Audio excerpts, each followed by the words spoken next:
അപ്പോൾ മുരാരി ബാബു ഇപ്പോൾ വീണ്ടും ഇഡിയുടെ ഒരു ചോദ്യമുനയിലാണ്. അപ്പോൾ ഒരു തവണ ചോദ്യം ചെയ്തതാണ്. അപ്പോൾ വീണ്ടും ഇഡി മുരാരി ബാബുവിനെ ചോദ്യം ചെയ്യും എന്നുള്ള വിവരങ്ങൾ കൂടിയാണ്. മുരാരി ബാബുവിന്റെ മൊഴിയുടെ അടിസ്ഥാനത്തിലാകും തുടർ ചോദ്യം ചെയ്യലെന്ന് മനസ്സിലാക്കുന്നു. സ്മാർട്ട് ക്രിയേഷൻസ് ഉദ്യോഗസ്ഥരെയും എസ് ശ്രീകുമാറിനെയും ഈ ആഴ്ച തന്നെ ചോദ്യം ചെയ്യും.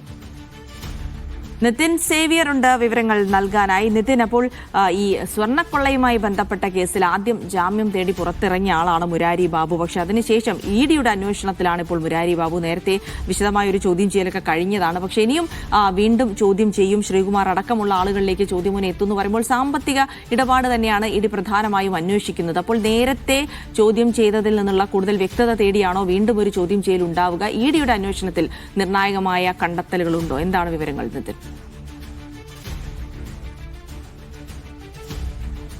അതായത് ഈ കേസിൽ വളരെ വേഗത്തിൽ അന്വേഷണത്തിലേക്ക് എൻഫോഴ്സ്മെന്റ് ഡയറക്ടറേറ്റ് പോകുന്നു എന്നതാണ്. അതായത് ഓരോ പ്രതികളും ജാമ്യത്തിൽ ഇറങ്ങുമ്പോൾ തന്നെ അവർക്ക് സമൻസ് അയക്കുന്നു, അവരെ വിളിച്ചു വരുത്തി ചോദ്യം ചെയ്യുന്നു. ഒപ്പം മറ്റു ചിലരെ കൂടി ചോദ്യം ചെയ്യാനുള്ള ഒരു നീക്കമൊക്കെ എൻഫോഴ്സ്മെന്റ് ഡയറക്ടറേറ്റിൽ നിന്ന് വരുന്നുണ്ട്. അപ്പോൾ ആദ്യം മുരാരി ബാബുവാണ് ഈ കേസിൽ സ്വാഭാവിക ജാമ്യം തേടി പുറത്തു വന്നത്. മുരാരി ബാബുവിനെ ഇന്നലെയാണ് എൻഫോഴ്സ്മെന്റ് ഡയറക്ടറേറ്റിന്റെ ഓഫീസിലേക്ക് വിളിച്ചു വരുത്തി ചോദ്യം ചെയ്തത്. 9 മണിക്കൂറിലധികം മുരാരി ബാബുവിനെ ചോദ്യം ചെയ്തിട്ടുണ്ട്. അപ്പോൾ മുരാരി ബാബു ഈ കേസിലെ SITയുടെ 2 കേസുകളിലെയും പ്രധാന പ്രതികളിൽ ഒരാളാണ് മുരാരി ബാബു. അപ്പോൾ മുരാരി ബാബുവിൽ നിന്നും കൃത്യമായി ദീർഘനേരം ചോദ്യം ചെയ്ത് വേണ്ട വിശദമായ വിവരങ്ങളൊക്കെ തന്നെ ശേഖരിച്ചിട്ടുണ്ട്.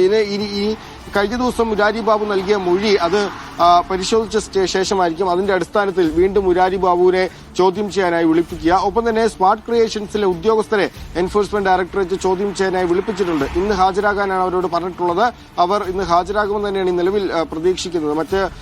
അവർ ഹാജരാകില്ല എന്ന മറ്റു ഇഡിയെ നിലവിൽ ഇതുവരെ അറിയിച്ചിട്ടില്ല. അപ്പോൾ ഏതായാലും ഇന്ന് സ്മാർട്ട് ക്രിയേഷൻസിലെ ഉദ്യോഗസ്ഥർ ഒരുപക്ഷെ ഹാജരാകാനുള്ള സാധ്യതയുണ്ട്. പ്രത്യേകിച്ച് എൻഫോഴ്സ്മെന്റ് ഡയറക്ടറേറ്റ് കഴിഞ്ഞ ദിവസം നടത്തിയ ഒരു വലിയ റെയ്ഡ് ഉണ്ടായിരുന്നു. 21 സ്ഥലങ്ങളിൽ നടത്തിയ റെയ്ഡ് ഈ കേസുമായി ബന്ധപ്പെട്ട്. ആ കേസിൽ സ്മാർട്ട് ക്രിയേഷൻസിന്റെ ചെന്നൈയിലെ ഓഫീസിൽ നിന്നും സ്വർണ്ണക്കട്ടികൾ 100 ഗ്രാം തൂക്കം വരുന്ന സ്വർണ്ണക്കട്ടികൾ കണ്ടെടുക്കുകയും ചെയ്തിരുന്നു. അപ്പോൾ സ്മാർട്ട് ക്രിയേഷൻസിലെ ഉദ്യോഗസ്ഥരോട് ഒരുപാട് ചോദ്യങ്ങൾ കൃത്യമായ എൻഫോഴ്സ്മെന്റ് ഡയറക്ടറേറ്റ് ഉദ്യോഗസ്ഥർക്ക് കാണും. മറ്റൊന്ന്, ഈ 43 ദിവസത്തെ ജയിൽവാസത്തിന് ശേഷമാണ് ശ്രീകുമാർ ജയിൽ മോചിതനായത്. ജയിൽ മോചിതനായതിന് പുറകെ തന്നെ അദ്ദേഹത്തിന് കഴിഞ്ഞ ദിവസം എൻഫോഴ്സ്മെന്റ് ഡയറക്ടറേറ്റ് സമൻസ് അയച്ചിട്ടുണ്ട്.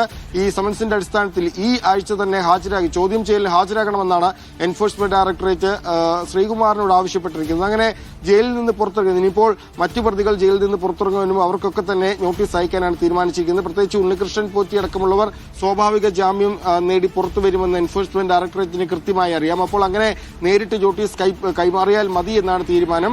ഏതെങ്കിലും പ്രതികൾക്ക് ജാമ്യം ലഭിക്കാത്ത സാഹചര്യത്തിൽ ജയിലിൽ തുടർന്നാൽ മാത്രം അവർക്ക് കോടതി വഴി നോട്ടീസ് നൽകിയാൽ മതി എന്നാണ് നിലവിൽ എൻഫോഴ്സ്മെന്റ് ഡയറക്ടറേറ്റ് തീരുമാനിച്ചിരിക്കുന്നത്. ഈ കേസുമായി ബന്ധപ്പെട്ട നിരവധി രേഖകൾ എൻഫോഴ്സ്മെന്റ് ഡയറക്ടറേറ്റ് നേരത്തെ തന്നെ പിടിച്ചെടുത്തിരുന്നു. ദേവസ്വം ബോർഡ് ആസ്ഥാനത്തടക്കം നടത്തിയ പരിശോധനയിൽ നിന്നും വളരെ പ്രധാനപ്പെട്ട പല രേഖകളും പിടിച്ചെടുത്തു എന്നാണ് ഇഡി വൃത്തങ്ങൾ വ്യക്തമാക്കുന്നത്. അപ്പോൾ അതിന്റെയൊക്കെ അടിസ്ഥാനത്തിലായിരിക്കും ദേവസ്വം ബോർഡ് ഉദ്യോഗസ്ഥരെ അടക്കം ചോദ്യം ചെയ്യാൻ വിളിപ്പിക്കാനാണ് നിലവിൽ തീരുമാനിച്ചിരിക്കുന്നത്. ഉണ്ണികൃഷ്ണൻ പോറ്റിയുടെ 3.5 കോടി രൂപയുടെ സ്വത്ത് നേരത്തെ മരവിപ്പിച്ചിരുന്നു. അതുപോലെ തന്നെ മറ്റു പ്രതികളുടെയും സ്വത്ത് മരവിപ്പിക്കുന്ന അടക്കമുള്ള കാര്യങ്ങളിലേക്ക് കടക്കാനാണ് നിലവിൽ എൻഫോഴ്സ്മെന്റ് ഡയറക്ടറേറ്റ് തീരുമാനിച്ചിരിക്കുന്നത്. മറ്റൊന്ന്, ഈ പ്രതികളും പ്രതികളുടെ ബന്ധുക്കളും വരവിൽ കവിഞ്ഞ സ്വത്ത്, അതായത് 2 or 3 ഇരട്ടി സ്വത്ത് അവർ സ്വരുക്കൂട്ടിയിട്ടുണ്ട് അല്ലെങ്കിൽ അവർക്ക് ലഭിച്ചിട്ടുണ്ട് എന്ന് കണ്ടെത്തിയിട്ടുണ്ട്. അപ്പോൾ അതിന്റെ അടക്കം രേഖകൾ ഹാജരാക്കേണ്ടി വരും. അല്ലാത്ത പക്ഷം അവയെല്ലാം തന്നെ ഈ ബന്ധുക്കളുടെ അടക്കം സ്വത്ത് കണ്ടുകെട്ടുന്ന നടപടിയിലേക്ക് എൻഫോഴ്സ്മെന്റ് ഡയറക്ടറേറ്റ് പോകും. ഒപ്പം ഈ SITയുടെ പ്രതിപട്ടികയിൽ ഇല്ലാത്ത ചില ആളുകൾക്ക് കൂടി നോട്ടീസ് അയച്ചിട്ടുണ്ട്. അതായത് SIT പ്രതിപട്ടികയിൽ